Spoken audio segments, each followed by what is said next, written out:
ಎಲ್ಲರಿಗೆ phrase the lord. ನನ್ನ ಪ್ರೀತಿಯ ದೇವ್ರ ಮಕ್ಕಳೇ, ಮುಂಜಾನೆ ಸಮಯದಲ್ಲಿ ಪ್ರತಿದಿನ ದೇವರೊಂದಿಗೆ ಬರುವ ವಾಗ್ದಾನವನ್ನು ಎಷ್ಟು ಜನ ನೋಡುವಂತರಾಗಿದ್ರು ಪ್ರೇರೆ. ನಿಮ್ಮೆಲ್ಲರಿಗೂ ನಾನು ಯೇಸು ಕ್ರಿಸ್ತ ನಾಮದಲ್ಲಿ ನಿಮ್ಮೆಲ್ಲರಿಗೂ ವಂದನೆಗಳು ತಿಳಿಸುವಂತರಾಗಿದ್ದೇನೆ ಪ್ರೇರೆ. ಮುಂಜಾನೆ ಸಮಯದ್ದು ಪ್ರಾರ್ಥನೆ ಮಾಡ್ಕೊಂಡಿದ್ದೀರ ಪ್ರೇರೆ, ವಾಕ್ಯನ ಓದ್ಕೊಂಡಿದ್ದೀರ ಪ್ರೇರೆ. ಮುಂಜಾನೆ ಸಮಯದಲ್ಲಿ ದೇವರು ನಮ್ಗೆ ಎಷ್ಟು ಒಳ್ಳೆ ಅದ್ಭುತ ರೀತಿಯಾಗಿ ವಾಗ್ದಾನ ಮೂಲಕವಾಗಿ ಮಾತಾಡ್ತಾ ಇದ್ದಾರೆ ಪ್ರೇರೆ. ಈ ಮುಂಜಾನೆ ಸಮಯದಲ್ಲಿ ನಮಗೆ ದೇವ್ರು ಕೊಟ್ಟಿರುವಂತ ಅದ್ಭುತ ವಾಗ್ದಾನವನ್ನು ನಾವು ಧ್ಯಾನಿಸಿಕೊಳ್ಳೋಣ ಪ್ರೇರೆ. ಮತ್ತಾಯನ ಬರೆದ ಸುವಾರ್ತೆ 5ನೇ ಅಧ್ಯಾಯ 5ನೇ ವಚನ.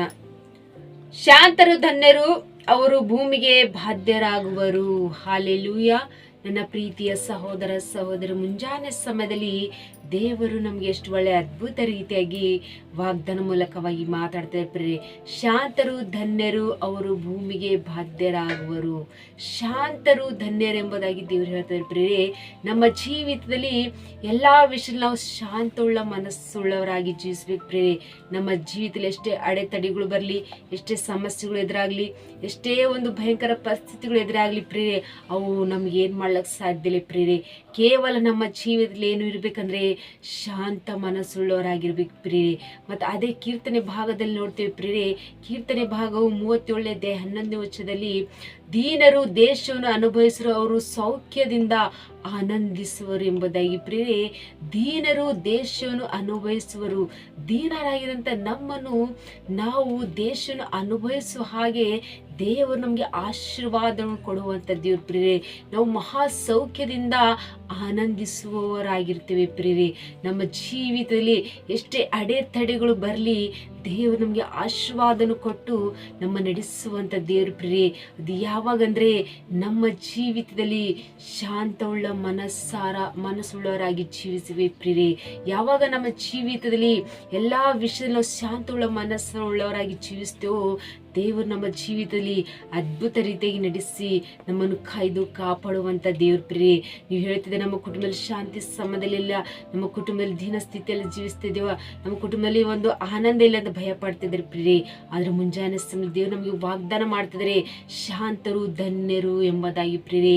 ನಾವು ಶಾಂತರಾಗಿ ಜೀವಿಸಿದಾಗ ದೇವರು ನಮಗೆ ಧನ್ಯರು ಎಂಬುದಾಗಿ ಎಣಿಸ್ತಾ ಇದ್ದಾರೆ ಪ್ರೇರೆ. ನಾವು ದೀನ ಸ್ಥಿತಿಯಲ್ಲಿ ಇದ್ದೇವ, ಆದರೆ ದೇಶವು ನಮಗೆ ಅನುಭವಿಸುವಂತೆ ಮಹಾಶಕ್ತಿ ಉಳ್ಳವರಾಗಿ ನಾವು ಆನಂದಿಸುವಂತೆ ದೇವರು ಮಾರ್ಪಡಿಸುವಂತ ದೇವರು ಪ್ರೇರೆ. ಮುಂಜಾನೆ ನಿಮ್ಮ ಕುಟುಂಬ ವಿಷಯದಲ್ಲಿ ನೀವು ಆನಂದ ಇಲ್ಲ ಅಂತ ಭಯ ಪಡ್ತಿದ್ದೀರಾ, ನಿಮ್ಮ ಮಕ್ಕಳಿಲ್ಲ ಅಂತ ನೀವು ಭಯ ಪಡ್ತಿದ್ದೀರಾ, ಆದ್ರೆ ನಿಮ್ಮ ದೀನ ಸ್ಥಿತಿಯಲ್ಲಿ ಇದೆ ಅಂತ ನೀವು ಆಲೋಚನೆ ಚಿಂತೆಯಲ್ಲಿ ಒಳಗ ಹೋಗಿದ್ದೀರಾ. ಆದ್ರೆ ದೇವರು ನಿಮಗೆ ಅದ್ಭುತ ರೀತಿಯಾಗಿ ವಾಗ್ದಾನ ಮೂಲಕವಾಗಿ ಮಾತಾಡ್ತಿದ್ರೆ ಪ್ರೇರೆ. ಎಲ್ಲಾ ವಿಷಯದಲ್ಲಿ ಚಿಂತೆ ಮಾಡದೆ ನೀವು ಶಾಂತ ಮನಸ್ಸುಳ್ಳವರಾಗಿ ಜೀವಿಸ್ರಿ. ದೇವರು ಅದ್ಭುತ ರೀತಿಯಾಗಿ ವಾಗ್ದಾನ ನಿಮ್ಮ ಜೀವಿತದಲ್ಲಿ ಆತ ನೆರವೇರಿಸಿ ಆಶ್ವಾಸ ಬಲಪಡಿಸುವಂತ ದೇವ್ರ ಪ್ರೇರೆ. ಪ್ರೇರೆ, ಒಂದು ಸಾಕ್ಷಿಯನ್ನು ನಾವು ನೋಡ್ಕೊಳ್ಳೋಣ ಪ್ರೇರೆ. ಒಬ್ಬ ರೌಡಿಯು ಅಂದ್ರೆ ಒಬ್ಬ ಕೆಟ್ಟ ಮನುಷ್ಯನು, ಅವನು ಬಹಳ ಸಿಟ್ಟಿರುತ್ತೆ, ಅವನು ಬಹಳ ಜಗಳ ಆಡುವಂತರಲ್ಲಿ ಅವನು ಪೈಲವನ್ ಆಗಿರ್ತಾನೆ ಪ್ರೇರೆ. ಆದ್ರೆ ಆ ಪೈಲವನ್ನು ಅಕಸ್ಮಿತವಾಗಿ ಅವನು ದೇವರ ಮಾರ್ಗದಲ್ಲಿ ನಡೆದು ಅವನು ಮಾರ ಮನಸ್ಸು ಹೊಂದಿ ಅವನಲ್ಲಿರುವಂಥ ಕೋಪ, ಸಿಟ್ಟು, ಜಗಳ ಎಲ್ಲವನ್ನು ಅವನೇನ್ ಮಾಡಿದನು, ಶಾಂತಗೊಳಿಸಿದನು. ಅದು ಯಾವಾಗಂದ್ರೆ ದೇವರನ್ನು ಹಿಡ್ಕೊಂಡು ನಡೆಯುವಾಗ ದೇವರ ಅವನ ಜೀವಿತದಲ್ಲಿ ಎಲ್ಲಾ ಕೋಪವನ್ನು ತೆಗೆದು, ಎಲ್ಲಾ ಒಂದು ಸಿಟ್ಟನ್ನು ತೆಗೆದು, ಅವನಲ್ಲಿರುವಂಥ ರೋಷನ್ನು ತೆಗೆದು ಶಾಂತವುಳ್ಳ ಮಗನಾಗಿ ಜೀವಿಸುವಂತೆ ಅವನಿಗೆ ಒಳ್ಳೆ ಸೇವಕನಾಗಿ ಮಾರ್ಪಡಿಸಿದ್ರು ಪ್ರೇರೆ. ಅವನು ಸೇವಕನಾಗಿ ಜೀವಿಸುವಾಗ ಒಂದು ಸಮಯದಲ್ಲಿ ಒಂದು ಟ್ರೈನಲ್ಲಿ ಅವನು ಪ್ರಯಾಣ ಮಾಡ್ತಾ ಇರುವಾಗ ಒಬ್ಬ ಕುಡುಕನು ಅವನೇನ್ ಮಾಡ್ತಾನೆ ಅಂದ್ರೆ, ಅವನು ಟ್ರೈನಲ್ಲಿ ಕೂತ್ಕೊಂಡು ಅವನೇನ್ ಮಾಡ್ತಾನೆ ಅಂದ್ರೆ ದೇವರ ಸಂದೇಶವನ್ನು ಹೇಳುತ್ತಿರುವಾಗ ಒಬ್ಬ ಕುಡುಕನು ಏನ್ ಮಾಡ್ತಾನೆ ಅಂದ್ರೆ, ನೀನು ಏನು ಈ ತರ ನಿಂತ್ಕೊಂಡು ನೀನು ದೇವ್ರ ವಾಕ್ಯನ ಸಾರ್ತಿದ್ಯಾ ಅಂತ ಹೇಳಿ ಅವನು ಬಹಳ ರೀತಿಯಾಗಿ ಬಾಯಿ ಬಂದಾಗೆ ಅವನು ಮಾತಾಡುವಾಗ, ಅವನು ದೇವ ಸೇವಕರಾದ ಅವರು ಏನೇ ಹೇಳ್ತಾರೆ ಗೊತ್ತಾ ಪ್ರೇರೆ, ಅವನು ತಂದೆ ದೇವ್ರೇ, ಈ ಅವಮಾನವು ನಿನಗೆ ಸ್ತೋತ್ರವಾಗ್ಲಿ ತಂದೆ, ಇವನು ಯಾವ ರೀತಿ ಅವಮಾನ ಪಡಿಸ್ತದೆ ನನಗೆ, ಆದ್ರೆ ನಿನಗೆ ಮಹಿಮೆ ಆಗಲಿ ತಂದೆ ಅಂತ ಹೇಳಿ ದೇವರ ಮುಂದೆ ಪ್ರಾರ್ಥಿಸ್ತಾನೆ ಪ್ರೇರೆ. ಆ ಕುಡುಕನು ಅದೇ ರೀತಿಯಾಗಿ ಸ್ವಲ್ಪ ಸಮಯದ ನಂತರ ಅವನೇನ್ ಮಾಡ್ತಾನೆ, ಟ್ರೈನ್ ಇಳಿದು ಕೆಳಗಡೆ ಬರುವಾಗ ಅವನೇನ್ ಮಾಡ್ತಾನೆ, ಅವನು ಕೆಳಗಡೆ ಬಿದ್ದೋಗಿರ್ತಾರೆ ಪ್ರಿಯರೇ. ಅವ್ನು ಬರುವಂಥ ಸಮಯದಲ್ಲಿ ಕಾಲನ್ನು ಜಾರಿ ಕೆಳಗಡೆ ಬಿದ್ದೋಗಿರ್ತ ಸ್ಥಿತಿಯಲ್ಲಿದ್ದಾಗ ಬಿದ್ದೋಗದಾಗ ಅವನೇನು ಮಾಡ್ತಾನೆ, ನನಗೆ ಸಹಾಯ ಮಾಡಿರಿ ಅಂತ ಬೇಡಿಕೊಂಡಾಗ ಅವನನ್ನು ಯಾರು ಸಹಾಯ ಮಾಡೋದಿಲ್ಲ ಪ್ರಿಯರೇ. ಎಲ್ಲರೂ ಹೇಳ್ತಾರೆ, ಇವನೇನು ಕುಡುಕನು, ಇವನಿಗೇನು ಸಹಾಯ ಮಾಡೋದೆ ಅಂಥೇಳಿ ಎಲ್ಲರೂ ನೋಡಿ ಹಾಗೆ ಹೋಗ್ತಾರೆ ಪ್ರಿಯರೇ.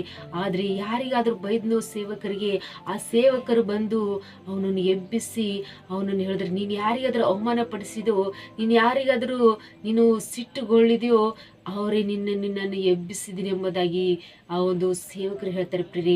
ನೀನು ಯಾರಿಗಾದ್ರೂ ಅವಮಾನ ಪಡಿಸಿದ ಅದೇ ಮನುಷ್ಯನು ನಾನು ನಿನ್ನನ್ನು ಏನು ಮಾಡಿದ್ದೀನಿ, ಒಂದು ಎಬ್ಬಿಸಿದ್ದೀನಿ ಎಂಬುದಾಗಿ ಹೇಳ್ತಾರೆ ಪ್ರಿಯರೇ.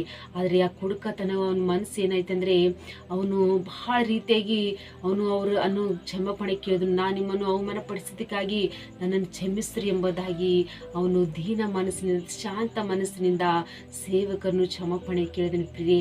ಆದರೆ ನಮ್ಮಲ್ಲಿರುವಂಥ ಶಾಂತಿಯು, ಸಮಾಧಾನವು ನಮ್ಮ ಜೀವಿತದಲ್ಲಿ ಒಳ್ಳೆ ಕಾರ್ಯಗಳನ್ನು ಮಾಡುವಂಥದ್ದಾಗಿದೆ ಪ್ರಿಯರೇ. ಅವನು ಬೈದನು, ಅವನು ಅವಮಾನ ಪಡಿಸಿದಂಥ ಸೇವಕರು ಅವನ ಮೇಲೆ ಸಿಟ್ಟುಗಳಿಲ್ಲ ಪ್ರಿಯರೇ. ಅವರು ಮೊದಲಿನ ಹಾಗೆ ಅವನ ಮೇಲೆ ಕೋಪ ಮಾಡಿದರೆ ಅವನು ಆ ಕ್ಷಣನೇ ಏನಾಗಿ ಹೋಗ್ತಿದ್ದನು, ಕುಡುಕತನ ಒಬ್ಬ ಮನುಷ್ಯನು.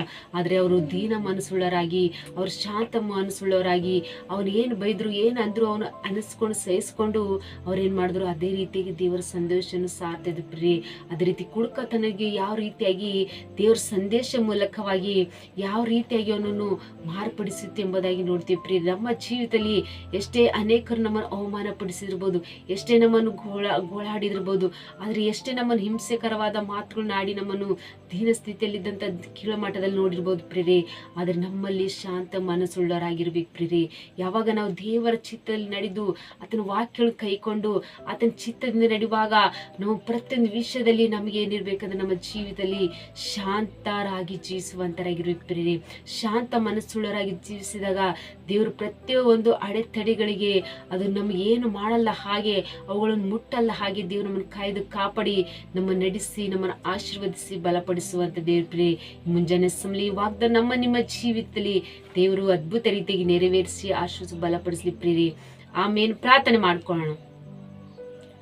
ಪರಿಶುದ್ಧನೇ ಅಪ್ಪ, ತಂದೆ ಸ್ತೋತ್ರವಾಗಲಿ. ಎಸ್ಯ ಮುಂಜಾನೆ ಸಮಯ ಎಷ್ಟು ಜನರು ವಾಗ್ದಾನ ಕೇಳ್ತಿದ್ರಪ್ಪ, ಈ ವಾಗ್ದಾನ ಅವ್ರ ಕುಟುಂಬದಲ್ಲಿ ನೆರವೇರಿಸ್ರಿ ತಂದಿ. ಅವನು ಪ್ರಭಾ ಎಷ್ಟು ಜನರು ಈ ವಾಗ್ದಾನ ಕೇಳಿ ಅವರು ಪ್ರಾರ್ಥನೆ ರಿಕ್ವೆಸ್ಟ್ ತಿಳಿಸುವಂತ ಪ್ರತಿಯೊಬ್ಬರ ಜೀವಿತದಲ್ಲಿ ತಂದಿ ಅವರಿಗೆ ಶಾಂತರು ಧನ್ಯರು ಎಂಬುದಾಗಿ ಹೇಳಿ ಪ್ರಭಾ, ಪ್ರತಿಯೊಂದು ವಿಷಯದಲ್ಲಿ ತಂದಿ ಅವರು ಶಾಂತ ಮಕ್ಕಳಾಗಿ ಜೀವಿಸುವಂತೆ ಸಹಾಯ ಮಾಡಿರಿ ತಂದಿ. ಅವ್ರ ಕುಟುಂಬದಲ್ಲಿರುವಂಥ ಪ್ರತಿಯೊಂದು ಅಡೆತಡೆಗಳು, ಪ್ರತಿಯೊಂದು ಸಿಟ್ಟು ಕೋಪವು ಇದ್ದಂಥ ಪ್ರತಿಯೊಂದು ವಿಷಯದಲ್ಲಿ ತಂದಿ ಅವರಿಗೆ ತಾಳ್ಮೆ ಉಳ್ಳುವಂತ ಶಕ್ತಿ ಕೊಡ್ರಿ. ಅವ್ರಿಗೆ ಎಲ್ಲಾ ವಿಷಯದಲ್ಲಿ ತಂದಿ ನೀವೇ ಅವ್ರಿಗೆ ಈ ವಾಗ್ದಾನ ಅವರ ಕುಟುಂಬದಲ್ಲಿ ತಂದಿ ಅವ್ರು ಹುಡ್ಕೊಂಡು ಪ್ರಾರ್ಥನೆ ಮಾಡ್ಕೊಳ್ಳುವಾಗ ತಂದಿ ಅವರ ಜೀವಿತದಲ್ಲಿ ವಾಗ್ದಾನ ನೆರವೇರಿಸಿ ಆಶೀರ್ವದಿಸಿ ಬಲಪಡಿಸ್ಬೇಕಂತೇಳಿ ನಜರೇತಿನ ಯೇಸು ಕ್ರಿಸ್ತ ನಾಮದಲ್ಲಿ ಪರಿಶುದ್ಧಳ ನಾಮದಲ್ಲಿ ಬೇಡಿ ಹೊಂದಿದ್ದೇನೆ ತಂದೆ. ಆಮೇನ್. ಎಲ್ಲರಿಗೆ ಪ್ರೈಸ್ ದಿ ಲಾರ್ಡ್.